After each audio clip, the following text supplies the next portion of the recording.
Hello बच्चों। Last के 10 days काफ़ी निराशाजनक रहे। उनमें बहुत से नियर डियर बीमार हुए।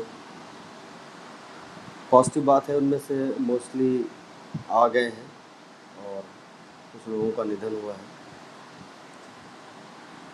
कोरोना की ये जो सेकेंड वेव थी काफ़ी फैटल थी और बच्चों की पढ़ाई भी यहाँ पे डिस्टर्ब हुई होगी। Time heal all the things, ये चीज़ें कम होती जा रही हैं। फॉर द गॉड ग्रेस कम हो जाए, फिर से हम नए जोश और खरोश के साथ अपनी तैयारी पे आ जाए। कंसंट्रेशन फिर से हम लोग बनाएं और ऑलमाइटी गॉड ने एक बहुत ज़बरदस्त टेंडेंसी दी है ह्यूमन बीइंग के लिए कि कैलेमिटी हो या ट्रेजिडी हो, वो डीमेमोराइज हो जाती है आफ्टर सम टाइम, जिससे लाइफ आगे बढ़ती। बच्चा लोग, आपके लिए आपका जो टारगेट है, आपको नीट क्रैक करना है। इसके लिए आपको इन निगेटिव हैपनिंग्स को थोड़ा डीमेमोराइज करना होगा। मनुष्य होने के नाते वो डीमेमोराइज इतनी आसानी से नहीं होती, बट टाइम हील करता है और हमें नए उत्साह के साथ, नई एनर्जी के साथ अपने टारगेट को अचीव करना होगा। टारगेट को अचीव करने का दो कारण है कि कुछ बच्चों के नियर डियर अगर एक्सपायर हुए, दुनिया में नहीं होना चाहिए उनको, बट गॉड के हाथ में सब कुछ है। तो एक इंस्पायरेशनल या डिटर्मिनेशन थॉट लेके चल सकते हैं वो कि हमें भी डॉक्टर बनना है और बहुतों की लाइफ बचानी है। तो इन बातों से हम लोग इंस्पायर हो लें और अपनी तैयारी को रीऑर्गेनाइज करें। कंसंट्रेशन बढ़ाने के लिए बेटा ये है कि अब जो कन्वेंशनल स्टडी है, क्योंकि माहौल है नहीं, कोचिंग है नहीं, इसलिए थोड़े से चेंज करने होते हैं। मॉर्निंग में आपको मेडिटेशन का पार्ट लेना होगा। चीज़ों को बोल बोल करके याद करना होगा, पढ़ना होगा। उससे क्या होता है कि जब आप बोल के पढ़ते हो ना, तो आपके दिमाग में चल रहे सेवरल थॉट्स वो दो थॉट में बदल जाते हैं। एक तो आप जो बोल के पढ़ रहे हो वो सुनाई पड़ता है और वो आप पढ़ रहे हो दिमाग में जा रहा है। तो पहली बात तो वो बोल बोल के पढ़ना चालू करिए। दूसरी बात ये है कि जैसे आपके घरों में ओल्डन लोग हैं, जब वो कोई एपिक पढ़ते हैं, किताब पढ़ते हैं, तो आपने देखा होगा वो जिस लाइन को पढ़ रहे हैं उस लाइन में वो अपनी फिंगर को ऐसे अलाइन करते हैं। ऐसे अलाइन करने का सीधा मतलब है कि वो फोकस होते जाते हैं। उस लाइन का मतलब भी इवन उस लाइन का मतलब भी हमको समझ में आता जाता है। तो अगर आपके साथ ये प्रॉब्लम है तो आप कोई एनसीईआरटी की लाइन पढ़िए, तो पेंसिल लगा के हर लेटर को चबा चबा के, जैसे नहीं कहते हैं चबा चबा के खाना, तो उससे हर वर्ड को आप चबा चबा के पढ़िए। मतलब वो अलाइनमेंट बनाते जाइए, पढ़ते जाइए, ज़ोर से बोल के पढ़ना ही है। तो चीज़ें वो मेमोराइज होंगी और चीज़ें समझ में भी आएंगी और जो डाउट आपके हैं वो आसानी से उभर के सामने आएंगे। And we are there to remove your doubts. तो अपने जो भी करिकुलम को थोड़ा सा रिफ्रेश करो और पॉजिटिव रहो, पॉजिटिव थॉट देखो। पॉजिटिव थॉट, पॉजिटिव रहना, इंस्पायरेशनल स्पीच देखना, इंस्पायरेशनल स्पीच सुनना, अपने एल्डर्स की मत लेना, ये ठीक उसी तरह जैसे हम बहुत थके हुए होते हैं।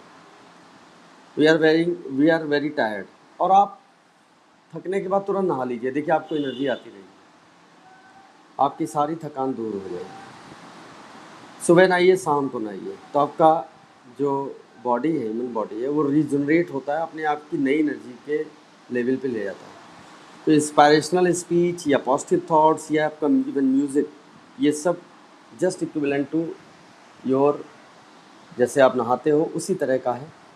तो ये 3 दिन चलेगा, 4 दिन चलेगा, 4 दिन के बाद आप फिर नहाइए, मतलब फिर एक इंस्पायरेशनल स्पीच पढ़िए, देखिए, जिनसे आपको इंस्पायरेशनल मिल रहा है उनसे 2 मिनट चैट करिए, इवन आप फ़ोन करिए।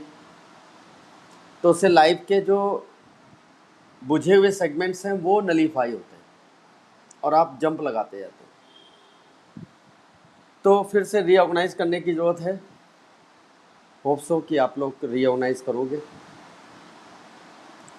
क्योंकि जीवन जो है वो चलने का नाम है, रुकता नहीं है। जैसे नदी बहती है, ऑब्स्टिकल आते हैं, पत्थर आते हैं, नदी अपनी धारा को चेंज करती है, अपनी वेलोसिटी को चेंज करती है, but at the extreme final वो नदी उसी तरह जाती है सी में जैसे वो ओरिजिनेट हुई थी। तो जीवन जीना है, और आप डॉक्टर बनोगे तो करोड़ों के जीवन जिलाओगे भी। उसके लिए आप रीऑर्गेनाइज करिए अपने टाइम शेड्यूल को और जीवन को ले जाइए।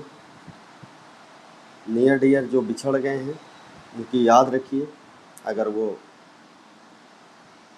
अंकल हैं, फूफा हैं, इवन कुछ बच्चों, इज़ वेरी अनफॉर्चुनेट टू से, वेरी सॉरी टू से कि कुछ हमारे बच्चों के फादर भी एक्सपायर हुए, और हम प्रे करते हैं गॉड से कि भगवान उनको अपने चरणों में जगह दें और पूरी फैमिली को फिर से उठने की भरपूर ताकत दें। हमारे इंस्टीट्यूट की तरफ से हमारा ये विशेष हमारी कामना है कि वो फैमिली अपने आप को सर उठा के फिर से जीने की कोशिश कर ही रही होगी इनफैक्ट, और करें, और उस फैमिली का पार्ट आप भी हैं, क्योंकि this life is always spontaneous and continuous. जैसे एक गाना मुझे इस मौके पे याद आ रहा है, जीवन चलने का नाम, चलते रहो सुबह शाम, जीवन चलने का नाम, चलते रहो सुबह शाम, के रास्ता कट जाएगा मितवा, के रास्ता कट जाएगा मितवा। तो इसी टैग लाइन पे आप चलते रहिए। चलने रहने का मतलब आपको वॉक नहीं करना है कि आप घर से निकल गए तो फैमिली का फ़ोन आ, सर आपने क्या कर दिया। पन्ने पलटते जाइए, चलने के मतलब पन्ने पलटते जाइए, ये पेज पढ़ लिया, ये पेज पढ़ लिया, ये पेज पढ़ लिया, तो आप लास्ट में ही। एंड आई होप कि you will do much better. जब भी कोई अंधियारा, डार्कनेस माइंड पे आए तो ज़रूर हम लोग की सर्विस लीजिए आप, क्योंकि देखो अंधेरा जो होता है वो बहुत ज़्यादा होता है। मान लीजिए एक हॉल है 2000 स्क्वायर फीट का, अंधेरे से भरा हुआ, लेकिन अगर उसमें एक शार्प रे ऑफ लाइट भी आएगी ना तो उस अंधेरे को ख़त्म कर देगी। साइंस भी यही कहती है, आपने टिंडल इफेक्ट पढ़ा होगा सरफेस केमिस्ट्री में, स्कैटरिंग ऑफ लाइट होती है जो डस्ट पार्टिकल। तो ये रे ऑफ लाइट है क्या? आपका पढ़ना रे ऑफ लाइट है, आपके अपने एल्डर से कन्वर्सेशन करना रे ऑफ लाइट, अपनी मम्मी से बात करना, अपनी दीदी से बात करना, और एक आदर्श बना लीजिए कि हमें ये काम करना है। ठीक है, आई होप आप बिल्कुल नए सिरे से, नई ऊर्जा से, नए जोश को खरोश से अपने एग्ज़ाम को फिनिशिंग टच देंगे। और इस मामले में अगर वी कैन हेल्प यू तो ये हमारे लिए बड़ा प्राइड भी होगा, हमारा ये सोशल वर्क भी है, हमारी ये ड्यूटी भी है, और हमारी ये इच्छा भी है कि आप सिलेक्शन हो, और सिलेक्शन होके कम से कम फैमिली को, अगर उन्हें कोई कैलेमिटी हुई है बीच में आके, उनको उठाने का प्रयास। थैंक यू, बी ब्रेव, उठ जाइए और फिर से नई ऊर्जा के साथ जुड़ जाइए। Thank you.